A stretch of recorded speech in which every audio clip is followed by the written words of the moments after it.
Les quiero invitar, hermanos, que abran sus Biblias en el Evangelio de Juan, capítulo 6, versículos del 60 al 71. Hoy estamos terminando esta etapa de una predicación muy importante y llena de mucha teología, a veces difícil de entender, pero gracias a Dios que hemos ido estudiando texto por texto. Y eso nos ha ayudado a tener una idea bien clara acerca de doctrinas muy importantes que tienen estos textos y que nos invitan a nosotros a entender y a comprender profundidades del Evangelio. Una de esas doctrinas que nos hemos encontrado y que nos vamos a seguir tropezando por la gracia de Dios a través de toda la Escritura es la doctrina que enseña que el Señor atrae a los que el Padre les da, que Jesús solamente puede salvar a las personas que el Padre le ha dado. Y hoy no va a ser algo diferente. Sin embargo, esta doctrina a veces va en contra de nuestra idea de lo que tiene que ver con lo que nosotros vemos cuando vamos a la iglesia. Nosotros vamos a la iglesia y muchas veces vemos personas que ciertamente son cristianas y que viven una vida aparentemente cristiana. Pero de un momento a otro, estas personas apostatan en contra del Señor. Es decir, de un momento a otro, estas personas niegan el Evangelio y niegan lo que siempre han creído. Nosotros en términos cristianos evangélicos lo conocemos como personas descarriadas. Ese hermano se descarrió, se salió del tren, del camino. Y esto es muy común verlo, lamentablemente, y ya vamos a ver más adelante por qué. Sin embargo, la palabra nos enseña algo muy diferente y eso es lo que vamos a explorar esta mañana. Y vamos a entender por qué esto sucede y qué tenemos que hacer en esta circunstancia. Uno de los conceptos que tenemos que tener claros es la diferencia entre la iglesia visible y la iglesia invisible. Esto es una doctrina, una enseñanza enseñada por la iglesia ortodoxa en todos los años. Me quiero decir iglesia ortodoxa, no la iglesia que tiene sede en Roma. Me quiero decir en general, en todas las iglesias. Es decir, es una enseñanza cristiana que podemos rastrear desde los primeros siglos hasta ahora. De que hay una iglesia visible y una iglesia invisible. La iglesia visible es aquella que nosotros podemos ver. Es decir, es esta iglesia Revive, es la iglesia Sublime Gracia. Y otras iglesias de otras denominaciones también son parte de la iglesia visible. Es la comunidad de creyentes, como lo expresa Gruden, todos los creyentes que han nacido y han vivido desde el principio hasta ahora, que se congregan en un lugar determinado. Esa es la iglesia visible, la que podemos ver. Ahora, la iglesia invisible son todos aquellos creyentes que han sido escogidos por Dios desde el principio hasta el día que Cristo venga. Esa iglesia invisible nosotros no la podemos ver. Es decir, dentro de esta iglesia visible podemos tener personas que no hacen parte de la iglesia invisible de Dios. La iglesia invisible de Dios es justamente todos los escogidos que el Señor ha tenido desde que Él vino a la tierra hasta ahora. Así lo define el teólogo Gruden. Hay otros que lo entiende de una diferente manera y es desde el principio, desde que Dios creó a la raza humana, esos comprenden todos los escogidos y la iglesia invisible. Sería un poco difícil de comprenderlo de esta manera porque sabemos que la iglesia como tal no había nacido hasta Hechos, después de que Cristo funda la iglesia del Señor. Entonces, entendiendo este texto, ahora vamos a descubrir quiénes son verdaderamente los cristianos, los que están de alguna manera conectados con el Señor y con el Espíritu Santo y que son los escogidos por el cual el Señor Jesús vino a morir y a resucitar para darnos vida. Así que les quiero invitar al Evangelio de Juan, capítulo 6, del versículo 60 en adelante. Dice así: Por eso muchos de sus discípulos, cuando oyeron esto, dijeron: dura es esta declaración, ¿quién puede escucharla? Pero Jesús, consciente de que sus discípulos murmuraban por esto, les dijo: esto los escandaliza, pues ¿qué si vieran al Hijo del Hombre ascender a donde estaba antes? El Espíritu es el que da vida, la carne para nada aprovecha. Las palabras que yo he hablado son espíritu y son vida. Pero hay algunos de ustedes que no creen. Porque Jesús sabía desde el principio quiénes eran los que no creían y quién era los que lo iba a traicionar, o quién era el que lo iba a traicionar. También decía: por eso les he dicho que nadie puede venir a mí si no se lo ha concedido el Padre. Como resultado de esto, muchos de sus discípulos se apartaron y ya no andaban con él. Entonces Jesús dijo a los 12 discípulos: ¿acaso también ustedes quieren irse? Simón Pedro le respondió: Señor, ¿a quién iremos? Tú tienes palabras de vida eterna, y nosotros hemos creído y sabemos que tú eres el Santo de Dios. Jesús le respondió: ¿no los escogí yo a ustedes, los 12? Y sin embargo, uno de ustedes es un diablo. Él se refería a Judas, hijo de Simón Iscariote, porque uno de los 12, lo iba a entregar. Vamos a orar. Padre, te damos gracias por este día, por tu palabra, porque podemos reconocer que hay una iglesia invisible a la cual nosotros pertenecemos y queremos, Señor, te rogamos que tú nos preserves como has prometido. Gracias, Señor, porque podemos confiar de que del hueco de tu mano no podemos escapar, Señor, porque tú nos tienes con lazos de amor atraídos a ti. Gracias, Padre, por esta palabra y ayúdanos a poder comprender, y ayúdame a mí, hombre imperfecto, a poder predicar tu palabra fielmente. Gracias, Padre, porque tú eres bueno, porque tus misericordias se renuevan cada día y se renovaron esta mañana otra vez. Gracias, Padre, porque confiamos en ti y en que tú nos vas a dar la capacidad y el entendimiento de entender tu palabra y de poner nuestra fe en ti. Gracias, Padre, en el nombre de Jesús. Amén y amén. Hermanos, cuando entramos en este texto, tenemos un contexto un poco complicado, en el sentido de que muchas personas creen que cuando Jesús estaba predicando el Evangelio, solamente les predicaba a los 12 apóstoles. Y tenemos eso en la mente, pensando que los únicos discípulos del Señor eran los 12 apóstoles. Pero cuando entramos en este texto, es una de las partes que nos explica que no solamente eran los 12 apóstoles que Jesús había escogido, sino también había muchos discípulos que seguían al Señor. Cuando Jesús está terminando esta enseñanza, viene de una murmuración de los judíos que se explicó la semana pasada, y anterior a eso viene de caminar sobre el mar y viene de la alimentación de los 5,000, un gran milagro que muchas personas vieron. Pero cuando aterrizamos aquí, los judíos estaban altercando con el Señor porque ellos querían algo material, ellos querían seguir viendo el pan, querían seguir disfrutando de este maná, que era algo que era material y que no era comida espiritual. Pero la realidad es que el Hijo de Dios venía a ofrecerles algo mucho mejor, algo que no perecía. Les venía a ofrecer el pan de vida, que Él era el pan de vida. La semana pasada, el pastor John estaba explicando acerca del significado que era apropiarse del pan de vida que es Cristo y la importancia que tenía que nosotros tenemos que apropiarnos de Cristo como nuestro Salvador, como nuestro Redentor. Al comprender esto, entendemos que ellos estaban decepcionados. Esto no era lo que ellos querían. Esto no era por lo cual estaban siguiendo a Jesús. Ellos no querían nada espiritual. Ellos venían de seguir a Jesús porque habían visto sus milagros y querían seguir disfrutando de esos milagros.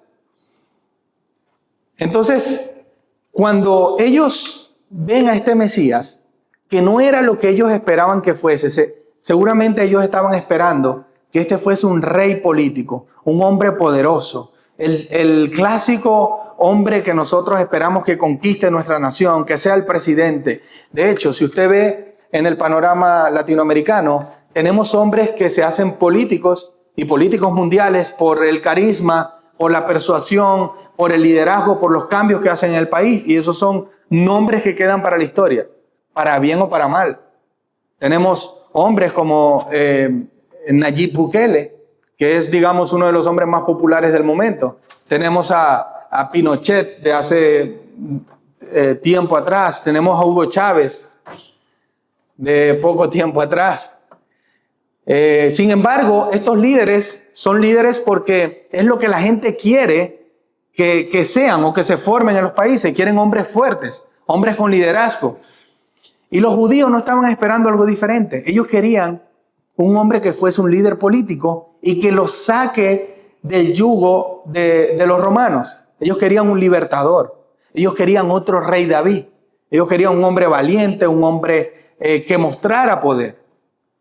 Pero a diferencia de esto, había llegado un hombre humilde que mostraba que el liderazgo era al revés. El mundo nos enseña que el liderazgo es el que más manda, ese es el más líder. Pero él mostraba todo lo contrario. Él mostraba que el que más servía, el que estaba por debajo de la cadena, era el verdadero líder y el verdadero seguidor de Cristo. Ese era el Cristo que llegó como el Mesías. Por eso es que la primera palabra que declararon los discípulos es: dura es esta declaración. Qué difícil es comprender que este Señor representa el pan de vida, el que nos va a salvar, el Hijo de Dios hecho carne. Qué duro es que yo tenga que comprender, entender y aceptar que este es el único medio por el cual yo puedo tener vida eterna. Esto insultaba la inteligencia de los judíos, porque no solamente esta afirmación que él hacía, sino que además él era seguido por hombres que no representaban el clásico hombre culto, estudioso de la época. No era ni siquiera un líder religioso. El Mesías estaba seguido por 12 apóstoles que eran personas con poca letra, no tenían conocimiento, no tenían experticia. Y esto les sonaba más ruidoso a los judíos para comprender que este era el verdadero Mesías. Era difícil, como ellos mismos dijeron, dura es esta declaración. Una de las cosas que nosotros podemos notar cuando estudiamos la Biblia son los atributos de la persona de Jesús. Y hay atributos del Señor Jesús que continuaban en él. Por ejemplo, Jesús tenía la omnisciencia o la capacidad de conocer los pensamientos de las personas sin ni siquiera ellos podían hablar. El Señor Jesús ya sabía lo que ellos estaban pensando.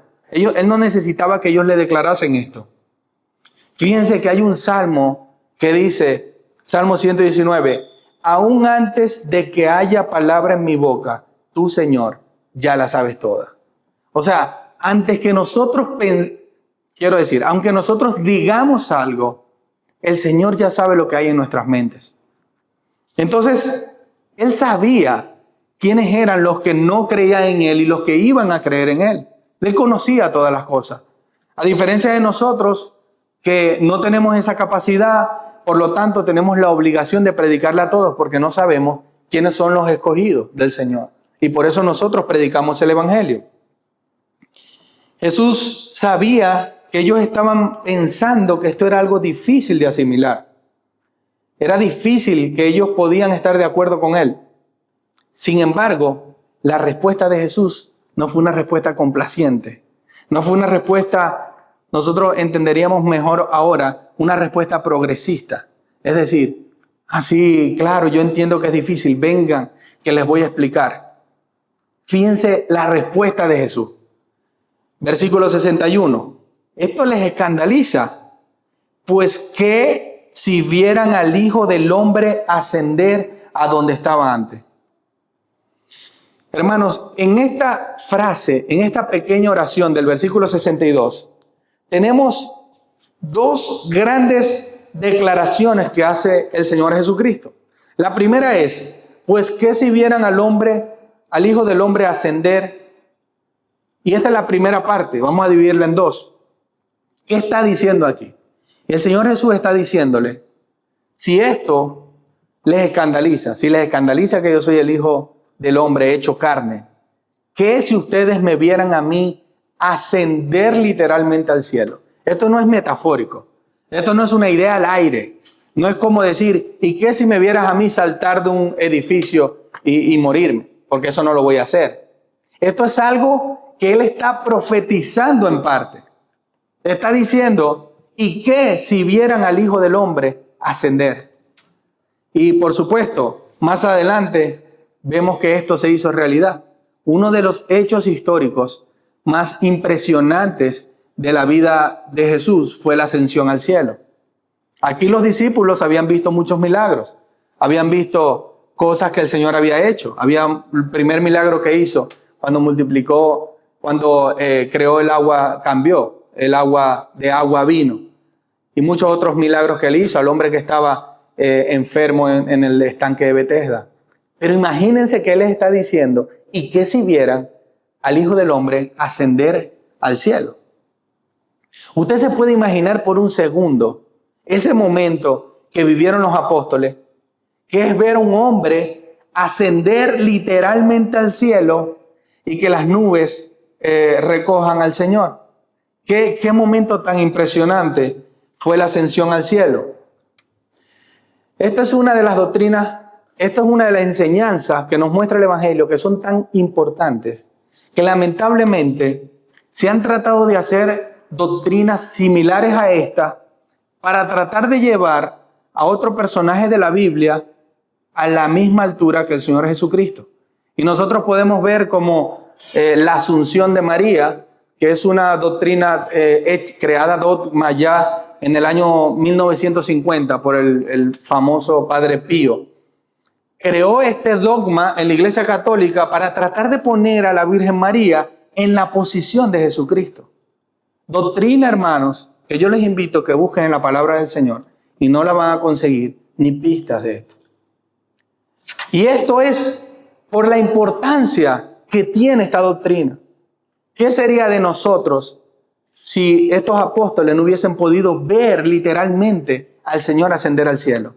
Esto fue algo tan poderoso que es lo que marca la diferencia en la vida de los apóstoles en toda su vida. Hermano, ¿usted cree que por una mentira un hombre daría su vida? Hombres llegaron a ser asesinados mediante fuego por estas verdades, por esta verdad de Cristo. Yo no sé si usted alguna vez en su vida se ha quemado, pero las quemaduras duelen, por más pequeñas que sean. Si usted ha trabajado en la cocina, yo no lo he hecho, pero yo soy fanático, me gusta cocinar. Y esas quemaduras duelen. Y la recuperación a veces es difícil si la quemadura es profunda. Imagínese usted morirse quemado. Tiene que usted tener una convicción real de que usted vio a Cristo ascender al cielo. Por eso es que los apóstoles siguieron predicando el Evangelio y crearon el fundamento de lo que nosotros conocemos hoy en las enseñanzas del apóstol Pablo y en las enseñanzas de todos los apóstoles. Ahora, cuando vamos a la segunda parte de esta declaración de Jesús, leemos en el versículo 62, ascender a donde estaba antes. Miren, ¿qué significa que el Señor está diciendo aquí? Que Él va a ascender a donde estaba antes. Eso quiere decir que el Señor Jesucristo, antes de ascender, ya había estado en ese lugar en algún momento. Y si rastreamos su vida, obviamente, Él fue un joven, fue un adolescente, fue un niño, fue un bebé. ¿En qué parte de la historia terrenal Jesús estuvo en el cielo? Obviamente la pregunta es que en ninguna. En el momento de la vida terrenal de Jesús vivió una vida como hombre, verdaderamente hombre. Ahora, ¿qué nos quiere decir esto? Esto nos habla de la preexistencia de Cristo. Cristo era desde antes de la eternidad. Cristo estaba en comunión con el Padre. Y Él aquí está afirmando y está diciendo, le está diciendo a los apóstoles, a los discípulos, pues que si vieran al Hijo del Hombre ascender a donde estaba antes. Y pues que si se dieran cuenta, en otras palabras, que voy a ir en donde yo estaba antes, en mi reino. Que no voy a ir a un lugar nuevo, voy a ir a donde yo estaba antes de crear el universo. Más adelante encontramos la parte más triste de estos versículos, y es en el momento en que algunos de los discípulos le dan la espalda a Jesús. Hay un predicador muy famoso, el pastor Jonathan Edwards, le invito a que lo investigue, que tiene un gran sermón predicado hace cientos de años ya, que se llama Pecadores en manos de un Dios airado. Y él utiliza un versículo que es Deuteronomio 32:35, que dice que a su tiempo sus pies resbalará. Usted, cuando conoce o sabe de un cristiano, una persona que está en la iglesia, o un discípulo de Jesús, como usted lo vio en este texto, y le da la espalda a Jesús, usted está viendo una persona que a su tiempo su pie resbalará. Usted no crea que nosotros podemos hacer justicia ni que podemos discernir todas las personas que entran al cuerpo de Cristo y que son verdaderamente creyentes. Por eso muchas veces, cuando esto ocurre, la gente tiende a echarle la culpa a los líderes o a los pastores, que no se dieron cuenta, que no supieron. Miren, hermanos, es necesario que el trigo crezca con la cizaña. Es necesario que esto suceda. Pero va a llegar un día en que el Hijo del Hombre, el Hijo de Dios, va a separar los que son suyos, va a reunir a sus escogidos y se van a hacer saber quiénes eran los verdaderos creyentes, la verdadera iglesia invisible del Señor. Y este predicador, cuando hacía esta predicación, hablaba acerca de eso y aseguraba, hermanos, a su tiempo sus pies resbalará. Entonces, cuando vemos en el versículo 64, el Señor Jesús está afirmando y dice, pero hay algunos de ustedes que no creen. El Señor sabía que habían unos que lo estaban siguiendo, que lo habían conocido, pero sin embargo no creían. Y dice la mitad del verso 64, porque Jesús sabía desde el principio quiénes eran los que no creían y quién era el que lo iba a traicionar. Hermanos, imagínense, aquí todavía no había terminado el ministerio de Jesús, pero ya Jesús había recorrido gran parte del ministerio o la primera parte del ministerio.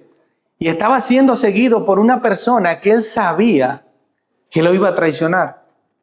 ¿Usted sabe lo doloroso que es ser traicionado por una persona que es cercana a usted? Judas no solamente era un seguidor de Jesús personal, sino que era el tesorero del ministerio de Jesús. Usted se imagina la confianza que hay que tener en la persona que lleva los bienes del ministerio. Y sin embargo, traiciona a Jesús por unas pocas monedas de plata. Eso lo tuvo que vivir Jesús. Eso lo vivió él, lo sintió.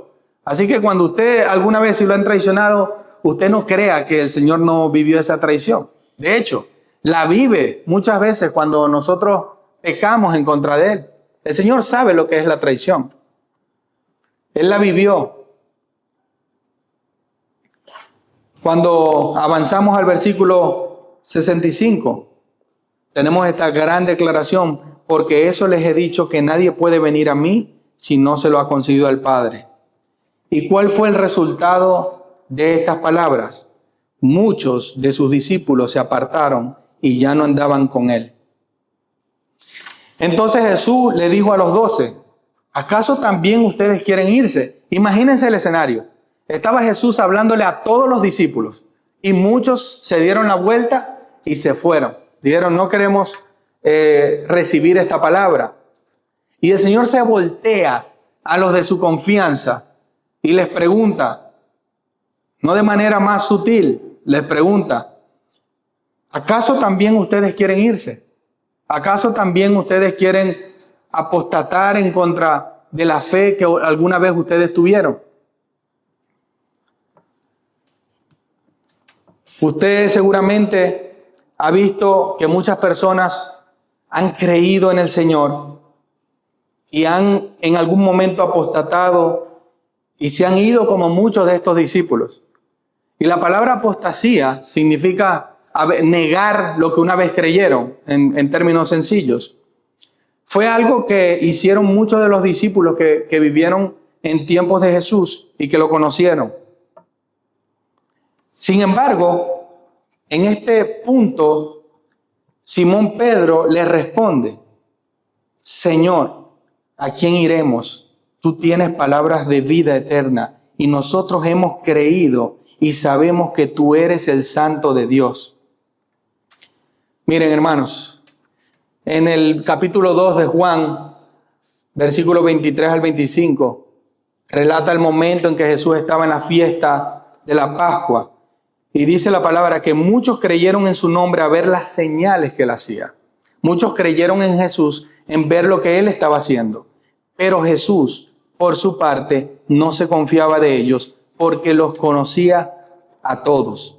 Y no tenía necesidad de que nadie le diera testimonio del hombre, pues él sabía lo que había en el hombre.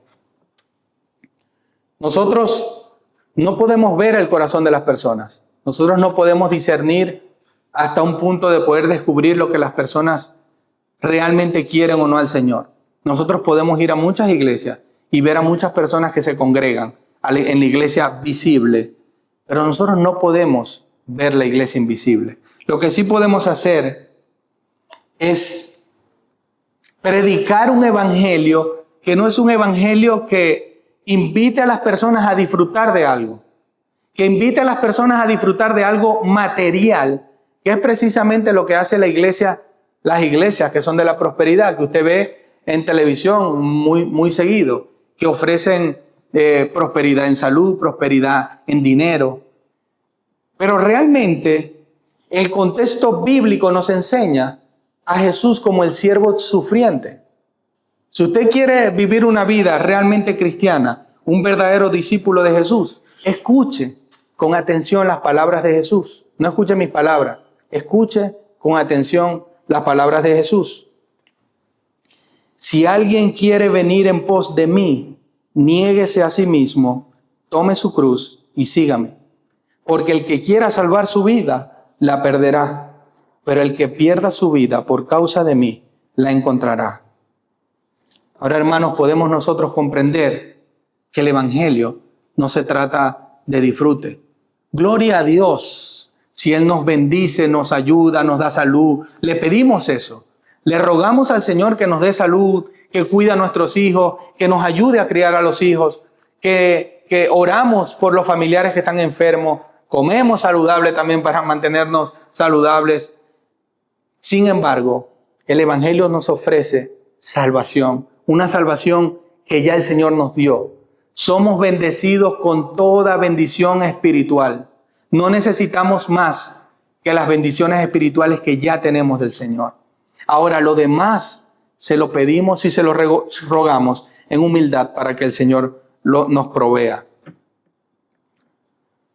Más adelante tenemos una parábola que nos ayuda a pensar. ¿Y qué hay de aquellas personas que sirven en el evangelio, que conocen el evangelio y que han tenido una carrera y después se apartan? O que llegan al Señor, como se dice en mi país, con carrera de caballo y parada de burro. Ustedes han visto eso. Que vienen y se emocionan y quieren servir en todos los ministerios y traen y hacen de todo. Pero como decía aquel hermano, a su tiempo sus pies resbalarán. Si no es sincero esa transformación, si esa regeneración no ha sido completa, a su tiempo su pie resbalará. No van a ser personas que van a perseverar en la fe. La parábola del sembrador nos amplía este pensamiento. Escuchen pues ustedes la parábola del sembrador. A todo el que oye la palabra del reino y no la entiende, el maligno viene y arrebata lo que fue sembrado en su corazón. Este es aquel en quien se sembró la semilla junto al camino. Esta es la explicación de la parábola. Y aquel en que se sembró la semilla en pedregales, ese es el que oye la palabra y enseguida recibe con gozo, pero no tiene raíz profunda en sí mismo, sino que solo es temporal. Y cuando por causa de la palabra viene la aflicción, la persecución, enseguida se aparta. Y aquel en quien se sembró la semilla entre espinos, este es el que oye la palabra, pero las preocupaciones del mundo y el engaño de las riquezas ahogan la palabra y se queda sin fruto. Pero aquel en quien se sembró la semilla en buena tierra, este es el que oye la palabra y la entiende. Este sí da fruto y produce a uno a 100, otro a 60 y otro a 30. Hermanos, tenemos que preguntarnos si nosotros tenemos una fe puesta a la orilla del mar, que cualquier ola se la puede llevar y la arrebata. O si nuestra fe está fundamentada en el Señor, en la palabra del Señor, para que aunque vengan tormentas, tengamos una fe firme, que no sea arrebatada por un falso maestro o por una persona que apostate en contra de la doctrina del Señor. Hermanos, la apostasía es algo contagiosa, es algo que se contagia, es algo que se pega, como se dice en nuestro país. El primero en pecar fue Satanás, fue el diablo. ¿Y qué pasó después que Satanás pecó? Muchos de los demonios se fueron con él. Fueron allá, vamos a divertirnos, supongo yo. Y la historia para ellos es de condenación. Por allá por el Evangelio de Judas, antes de Apocalipsis, usted va a notar que los ángeles, esos ángeles están destinados a estar encarcelados por la eternidad. Así como muchas personas que nacen y no ponen su fe en el Señor, o vienen aquí y no hacen frutos, no crean raíces fuertes en el Evangelio. Les va a pasar como dice en la primera carta a Juan. ¿Qué pasó con ellos? Salieron de nosotros, pero en realidad no eran de nosotros. Porque si hubieran sido de nosotros, habrían permanecido con nosotros. Pero salieron a fin de que se manifestara que no todos son de nosotros. Ahora, hermanos, ¿cuáles son las personas que apostatan de la fe? Personas que nunca han creído realmente en el Evangelio. Las personas que creen en el Señor y que han echado raíces, nunca, ni lo alto, nada nos va a separar del amor del Señor. El mismo apóstol Pablo fue víctima de personas que lo abandonaron en su ministerio. Él dijo a Timoteo en el capítulo 4, versículo 10, pues Demas, habiendo amado este mundo presente, me ha abandonado y se ha ido a Tesalónica. Un seguidor, imagínense, un seguidor del que más cartas escribió en el Nuevo Testamento. El apóstol Pablo, el gran apóstol Pablo, tenía un seguidor, se llamaba Demas. Y él mismo dice, a mí me abandonó Demas, amando más los placeres de este mundo. Solo Cristo y sus escogidos. La primera diferencia que vamos a encontrar en los últimos versículos de este texto es cuando Jesús se dirige a los apóstoles. Al principio se dirigía a todos los discípulos, al final del pasaje se está dirigiendo solamente a los apóstoles y les dice, no los escogí yo a ustedes los 12 y sin embargo uno de ustedes es un diablo. Él se refería a Judas. Fíjense que el apóstol Pedro, con todo el conocimiento, con todo el liderazgo que él tenía dentro de los 12 apóstoles, porque el apóstol Pedro era el líder de los apóstoles, él no sabía que había uno que era un diablo entre ellos. Y él cuando responde al Señor generaliza y dice, ¿a quién iremos? Tú tienes palabras de vida y nosotros hemos creído y sabemos que tú eres el Santo de Dios. Y el Señor le contradice, le dice, no los escogí yo a ustedes. Y dentro de ustedes hay un diablo. El apóstol Pablo no se había dado cuenta que tenía a uno que no era de ellos al lado.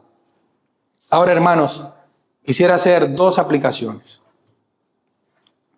Primeramente, como ustedes sabrán, Judas es uno de los nombres menos utilizados en la palabra de Dios. Y espero que los que vayan a tener hijos no le pongan este nombre. No es que es pecaminoso, pero estamos en un país de bullying. Y este nombre no se le pone porque nosotros comprendemos que tiene una relación tan profunda con la traición que no sé si usted lo ha hecho o yo soy el único pecador, pero yo le he dicho a personas, estás peor que Judas. y lo he dicho de esa manera porque entendemos la carga espiritual que tiene la palabra Judas. Ahora, nosotros tenemos que pensar que Judas, estando con Jesús, apostató. ¿Será que nosotros estamos realmente deleitándonos en el Señor y disfrutando de sus riquezas día tras día? ¿O también estamos buscando algo de interés en Él? ¿O estamos buscando que nos sane o que nos dé dinero? Y ojalá el Señor nos dé todas estas cosas, porque no son cosas malas.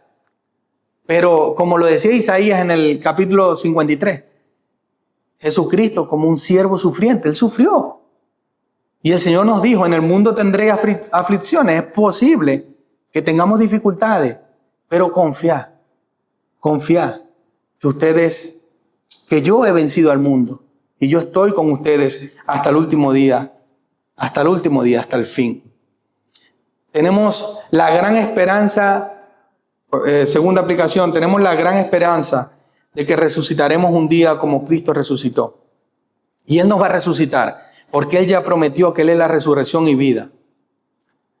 La pregunta es si tú todavía no has puesto tu fe en Jesús, o eres un cristiano que tiene vida, años viviendo el Evangelio, pero todavía no tienes una fe genuina. Es el tiempo de hacerlo. Recuerda, hermano, recuerda que la apostasía es contagiosa, se contagia. Y necesitamos echar raíces profundas en el Señor.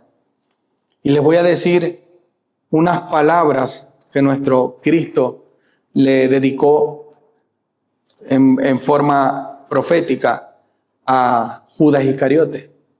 Ay de aquel hombre por quien el Hijo del Hombre es entregado. Mejor le hubiera sido a ese hombre no haber nacido. Hermanos, es mejor no haber nacido nunca que apostatar a nuestro Cristo Redentor. Vamos a orar. Dios bueno, Dios poderoso, Cristo Redentor, gracias, Padre, te damos por el privilegio de haberte conocido y de que tú nos has atraído y nos mantienes con cuerdas de amor cerca de ti. Nos mantienes en tus manos y por eso nosotros podemos confiar que tú eres nuestro libertador, que tú eres nuestro guardador y que tú, Señor, nos has escogido para tu gloria. Señor, queremos glorificarte en nuestras vidas terrenales. Queremos amarte a pesar de cualquier circunstancia que podamos vivir en esta tierra. Queremos seguir siendo fieles a ti. Confiamos en ti y ayúdanos, Señor, a echar raíces, a comprender tu palabra y a que no seamos movidos nunca por una falsa doctrina o un falso evangelio. Señor, solamente queremos seguir conociéndote a ti y a Cristo crucificado. Gracias, Padre, por esa resurrección que nos da vida y por esa promesa de que tú vas a estar con tus escogidos hasta el último día, hasta el fin. Gracias, Señor, por este día. En el nombre de Jesús. Amén y amén.